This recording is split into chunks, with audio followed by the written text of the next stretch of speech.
Is belief in God based on reason or imagination? Is belief in God based on reason, or just human imagination? That's the kind of question that David Hume, one of the greatest philosophers of the Enlightenment, was asking in the 18th century, and his ideas were so bold that they shook the foundations of religious philosophy, and still spark debates today. Hume was a skeptic, meaning he questioned everything, even ideas that seemed obvious to others. And when it came to God, he didn't argue that God didn't exist, but he did challenge the way people claimed to know God existed. One of his biggest critiques was against the design argument, also known as the teleological argument.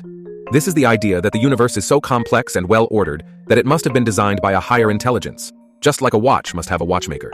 Hume wasn't convinced. He argued that just because things seem designed doesn't mean they actually are.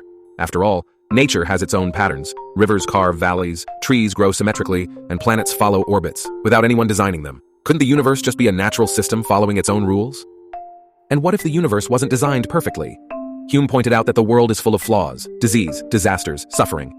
If an all-powerful, all-good God designed the universe, why would it include so much unnecessary pain?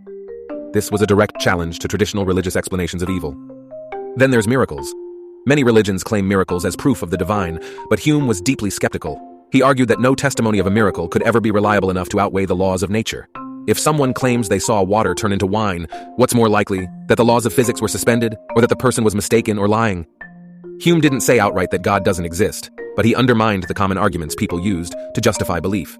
He believed that human minds naturally look for patterns and causes, and we might simply be projecting our ideas of design onto the universe, when in reality the universe might just be. His ideas were controversial then, and they still challenge religious and philosophical thought today. Whether you agree or disagree, one thing is certain: Hume made us think harder about what we believe and why. Like and follow for more thought-provoking philosophy and science.